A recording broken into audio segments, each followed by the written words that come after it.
How do you solve a man who is a puzzle? For Teresa Lisbon, the question was both professional and, ultimately, the central mystery of her life. Her story with Patrick Jane begins not with a spark, but with an ultimatum.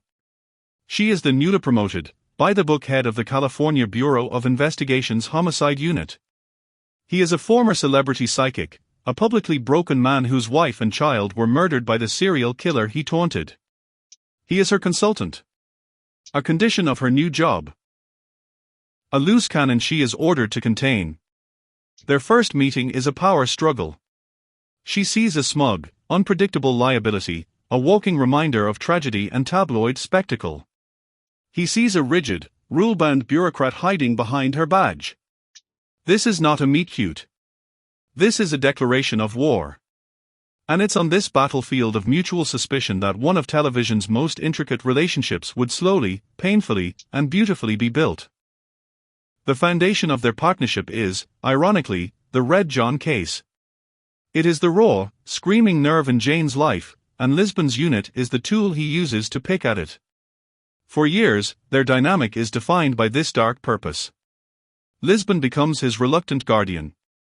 She contains his chaos, intercepts his reckless, borderline illegal schemes, and cleans up the professional fallout.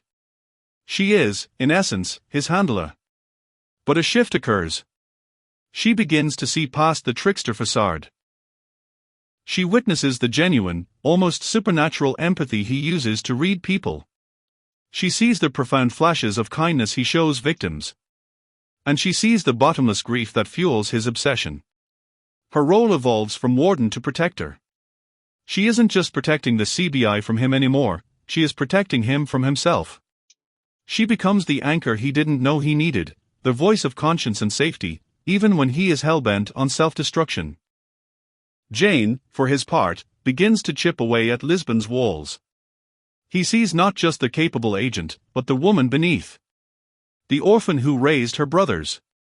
The person who carries the weight of command and the loneliness that comes with it. He pokes and prods, not just to annoy her, but to make her smile, to pull her out of the rigid box of her duty. He brings her tea. He notices when she's tired. He uses his skills to defend her, to understand her, in ways no one else does. Their rapport becomes a language of its own, her exasperated sighs, his mischievous grins. Her grounded reality becomes the steady earth to his mercurial sky. He teaches her to think like a trickster, she teaches him that not all rules are chains, some are the guardrails that keep you from falling. They become an unparalleled investigative team because they balance each other's extremes. The tension of this deep, unspoken bond is tested by outsiders.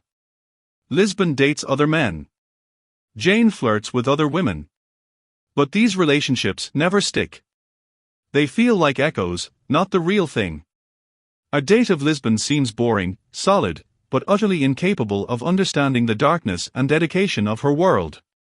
A love interest of Jane's might be clever or beautiful, but they don't have the strength, the moral core, to truly ground him. The audience, and eventually the characters themselves, begin to see it, no one else fits. Their partnership has a gravity that pulls them back to each other, case after case, crisis after crisis. The will they won't they is not about cheap romantic tension, it's a slow dawning, a realization that this person has become your most trusted confidant, your saving grace, and the one person who sees all of you, the good, the bad, and the broken. The climax of this phase is, of course, Red John's endgame. When Jane's obsession finally exposes Lisbon to mortal danger, it forces a brutal choice. To save her life and the lives of her team, Jane must make himself an outlaw. He fakes her death and sends her into hiding. This is the ultimate expression of his love, and its ultimate failure. He chooses to protect her by removing her from his world entirely, by severing their connection. For 2 years, they are apart. Lisbon rebuilds a quiet, normal life as a security consultant in Washington. Jane is a fugitive, consumed by his final hunt. This separation is necessary. It allows Lisbon to see that a life without Jane, while safer, is a diminished life. It allows Jane to finally conclude his war and, in doing so, become a man who might be capable of peace, of a real relationship. So, what is the history of Lisbon and Jane? It is the story of two broken people who became whole by reflecting the best parts of each other. He was chaos seeking order. She was order learning the value of chaos. They met as a punishment and a sentence, and they built a partnership that became a friendship, which grew into a love so profound it redefined them both. It wasn't about saving each other in a dramatic sense. It was about Jane giving Lisbon permission to be playful, to bend, to live. And it was about Lisbon giving Jane a home, a reason to stay, and a moral compass to guide his brilliant, wayward soul. Their history is a masterclass in patience.